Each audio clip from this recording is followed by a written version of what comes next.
My name is Bruce Moss. I'm a professor in the College of Musical Arts, and I have taught this semester the brass section of the Wind Symphony and Concert Band under the big top, I like to say, in the tent outdoors. The situation this fall is a little bit unusual. I would say a lot unusual, perhaps. But we have tried to make the best of it and share some insights and principles and practices about preparing band music to students in the settings that we have here. The band this semester is comprised of members who would have been in either the Wind Symphony or the concert band through audition, but this fall we did it a little bit differently. We just put all music majors together in one set that comprises either brass, woodwind, percussion, or saxophones. I certainly hope that everyone enjoys these videos. We are doing our very best to not only present the best things we can to the students, but to have an enjoyable time during a very different time in our society's history, and using music to help bring everyone together, which we know it can, will, and does do. Thanks so much for watching.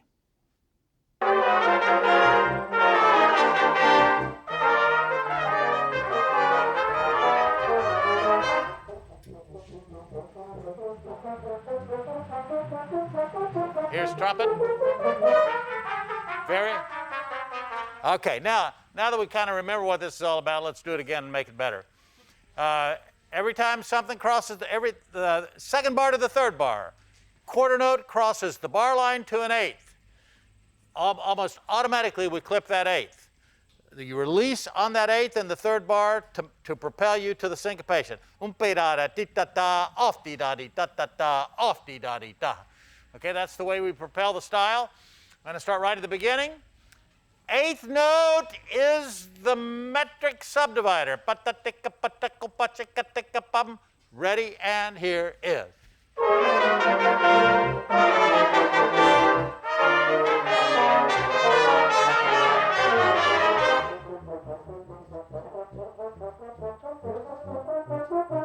Very short. 2, 1, 2, 1. All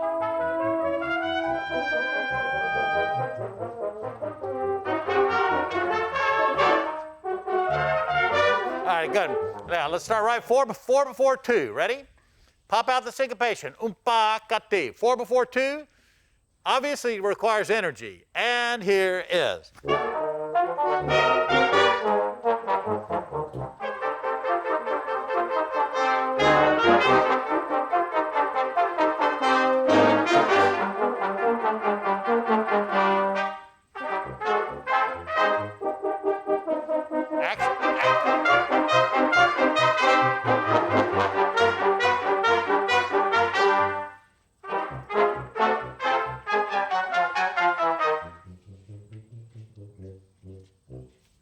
All right, stop right there. Okay, that's what we call a cadential point.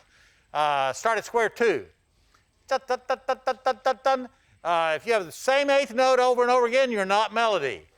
If you have moving eighth notes, you are melody, and there's many fewer of you. Just keep that in mind. This is like, I always call this banjo picking section, just like a banjo. Ready? At square 2. 1, 2, ready, and.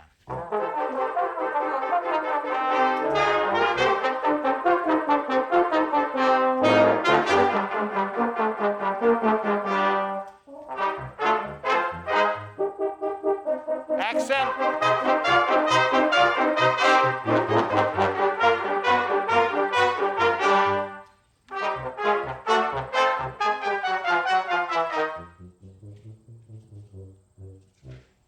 One.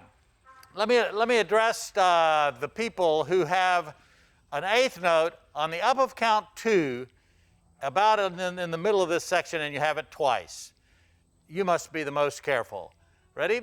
I'll show you where that is this time when we get there, but you must be internalizing the beat. We're at square 4. It's hard to find the pulse in here if you're not careful. Ready? And here is 1.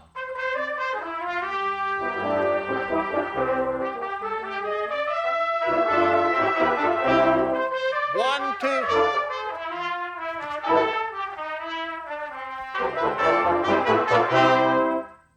That's all euphonium.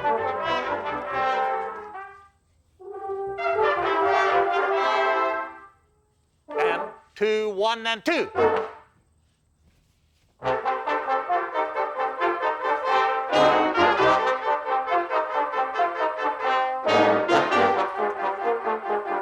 Short, short, very short.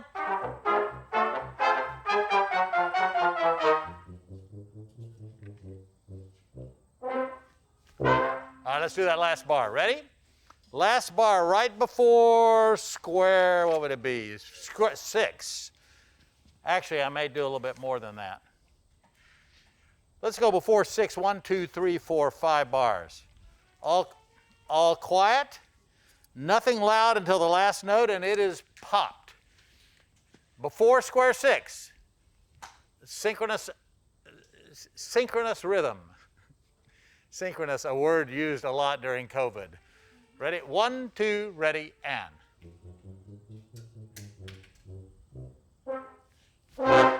Let's do that once again. Ready? This time we'll keep going, guarantee you. I thought some trumpets had this with the tuba, but maybe not. So it must be all woodwinds on the walking bass here. 1, 2, ready, and. 1, 2, 1.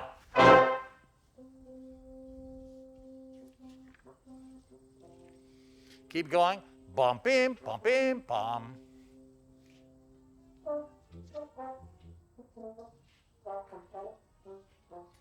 Yeah, this is a perfect example of where you don't have anything to hold you together. You're not holding on real tight.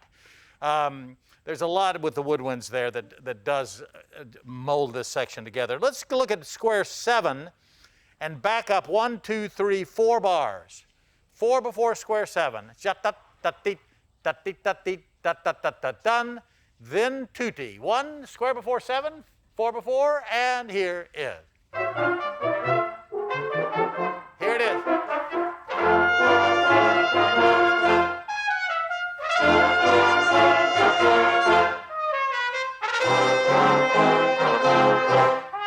One.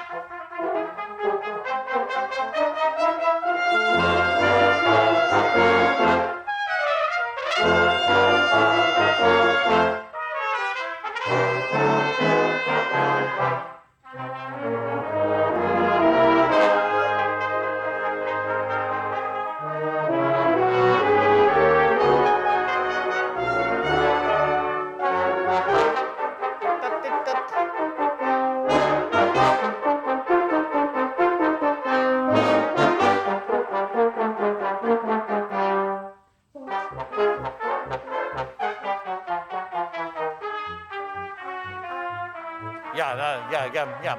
Very, very interesting here. Before 10, 4 bars, because the bass line is on the upbeat, which you don't usually have. They're carrying the beat, you're carrying the upbeat. Let's start 4 before 10. What's the key? What's the key to rhythmic stability? Particularly in this is subdivision. Subdivision of the 8th note, tick-tock, tick-tock, tick-tock.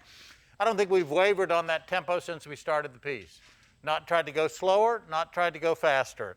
It's just right locked in there. This is square 10 minus 4 bars. We call that 4 before 10. Ready? 1, 2, ready, and.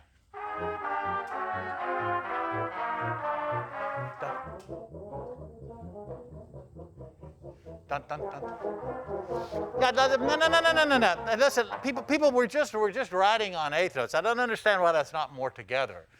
We're just riding straight 8th notes. From 10 all the way to, for about 8 or 12 bars here. Start right at 10.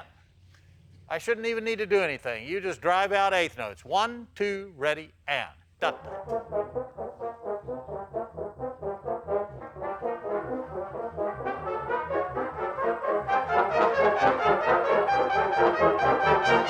That's timpani there. Go!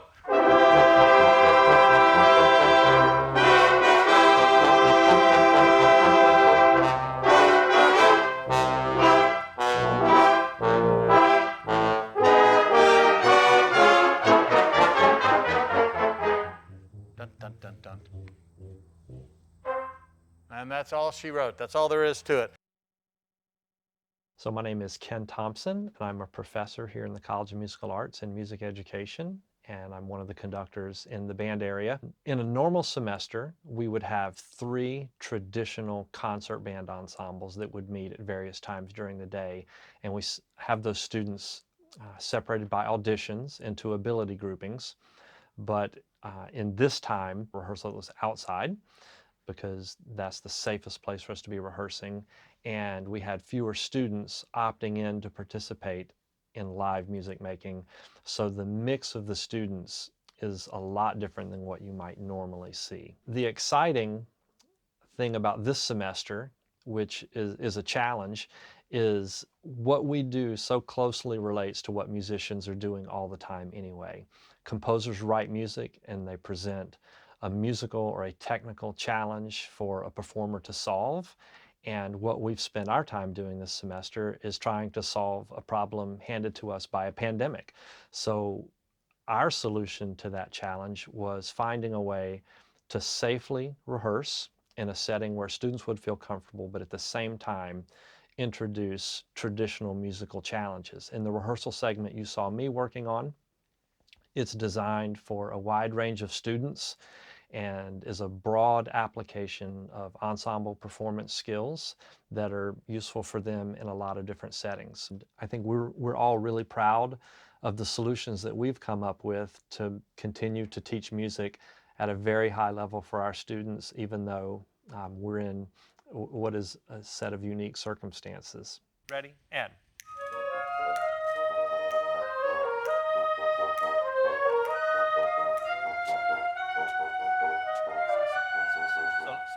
So look at this. Da. The connection is great. You've got to articulate a little bit more on the C there. Articulate more. And then where the mistake really happens is when you get out of it and you get to the chain of whole notes, the second whole note isn't articulated enough. Okay? Go back to what we were doing earlier in the piece and change the shape of that note and articulate more. Okay? Here we go. Right? This is the same. Let's actually go back and put all that together.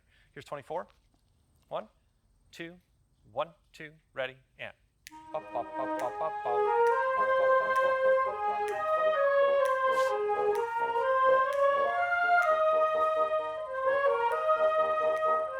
Here.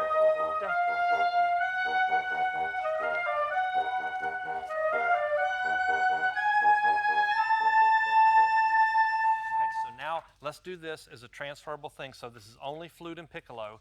Can you start before 25? 1, 2, 3, 4 bars. 4 bars before 25, flute and piccolo. 2, 1, 2, ready, and.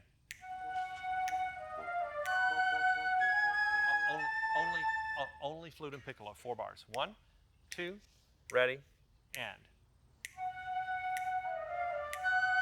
Good. So, in the matter of course, you're going to need to know when that instrument enters. Always, especially if that instrument enters doing something you're already doing. Right? So if we were inside and we were rehearsing, you would write P-I-C over that note. Does this instrument stick out? Does it?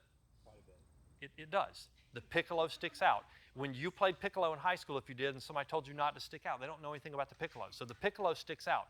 But it becomes your job as a member of a flute section to deal with that. So what are you going to do before he enters? Why do you need to know where that happens? What can you do to help that entrance not stick out?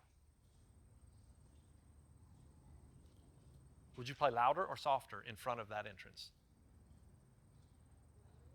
Play louder. So what you're going to need to do is not written in your part, but you know the piccolo's coming in, so you've got a crescendo right in front of the piccolo. Right? And you've got to articulate as the piccolo enters. Otherwise, he's going to stick out. And people are going to go, piccolo, don't stick out. You say you don't know anything about the piccolo. It sticks out. Okay, do it again. Right? 1, 2, 1, 2, ready, and. But da, ya, da, I didn't hear change. You're at a disadvantage because it's lower and you're struggling with your hands. Okay? 1, 2, 1, 2, ready, and.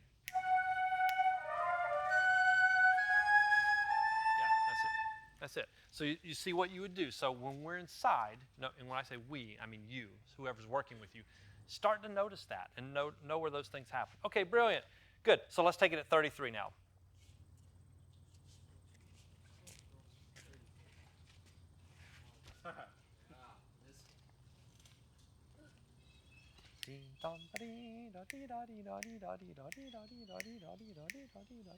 In one. 1, 2, ready, and.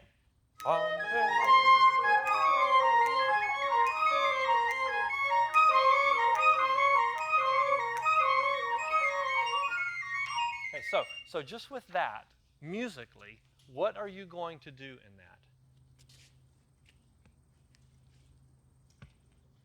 Ba-da-dee-da-dee-da-dee-da, and then you do it again, right? You do the same thing again. So you have to be careful of the direction.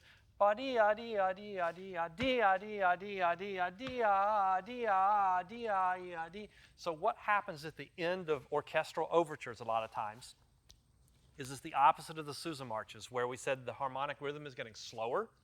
Here they're getting faster. So you are going to be looking for when things start to sound and look compressed and really articulate there. So you start with be da dee da dee da dee da be da dee da dee da dee da be da dee da dee da dee da be da da da da da dee da da dee da da. So lean on the bar lines there, okay? You've got 2 sets of 2 and then articulate on the beat, okay? Again, 1, 2, 2, and ready, and beat, 2.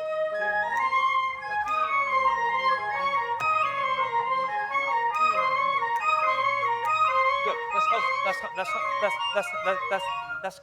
That's closer. But could you shape it this way though?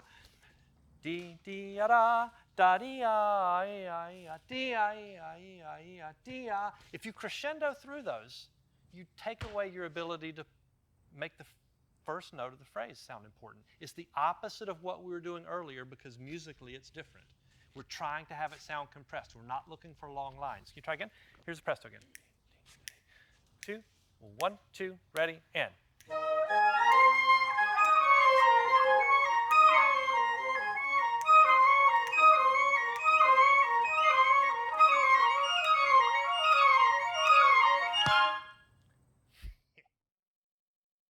I'm Dr. Michael King.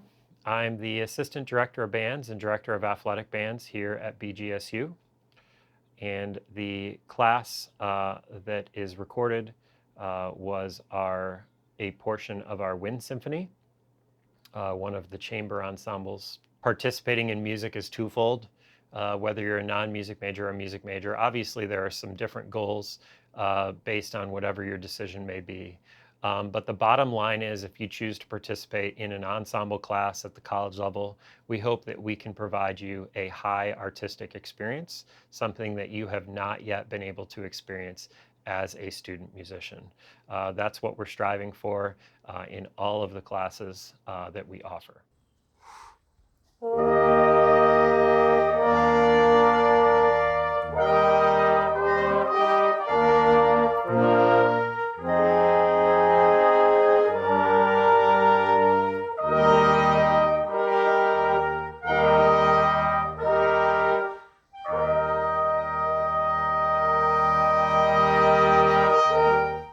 Let's take the last note.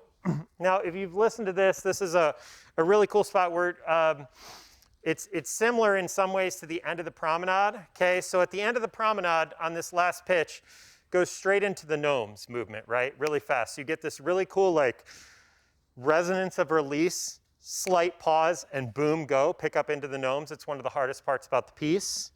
Here we want that same effect, but into air. Da. So it can be longer than you think. Don't pinch it off. Ba. Okay? Cool. At 29, the arligando, those first 2 bars at 29, where we have the half notes, slightly less bell tone. Okay? We can keep up a little bit more confidence as we play through to where no breath is indicated. Okay? Let's put that all together. This is 27.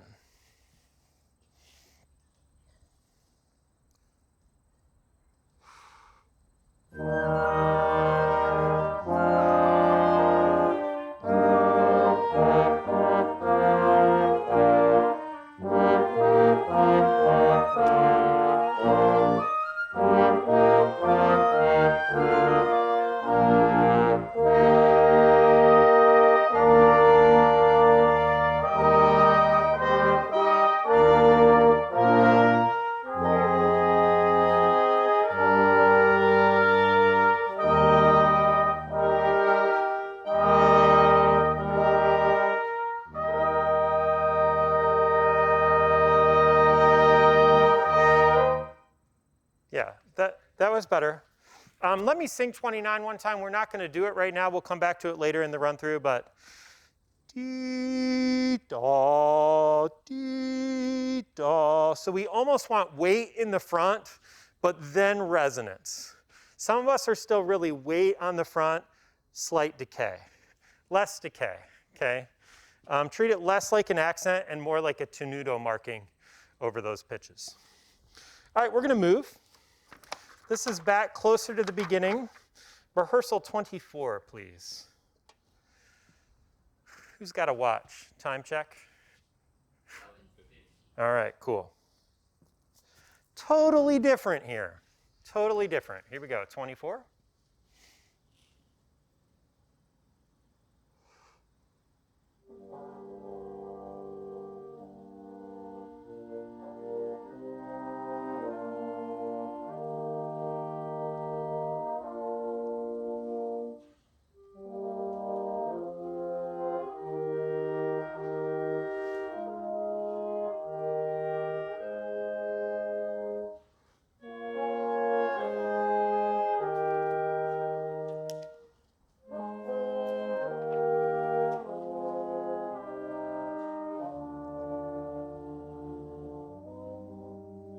Okay, so we just got a little off at the end, that's okay. Take a look at 24. I love the way we phrased 24 to 25. I didn't love as much 25 up towards 26. The reason is because we need, you probably could hear it that time in the harmonic movement, we need glue between the whole note and the half note that follows.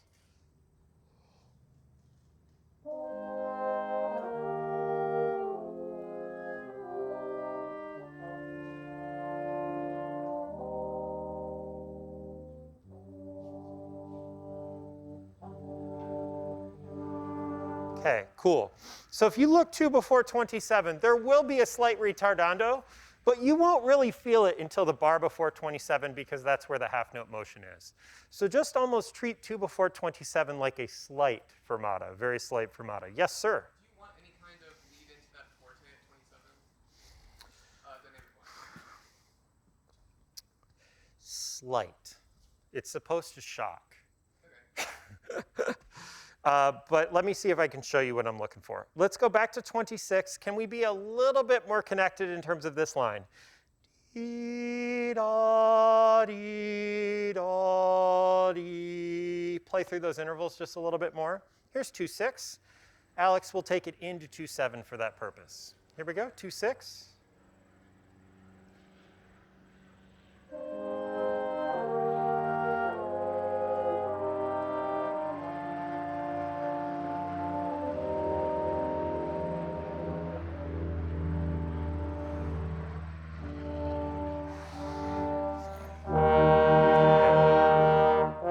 So just a little juice, not much. So there should definitely be a different sort of style here between what we heard before. Just want to bring your attention to that. Here we go, 22.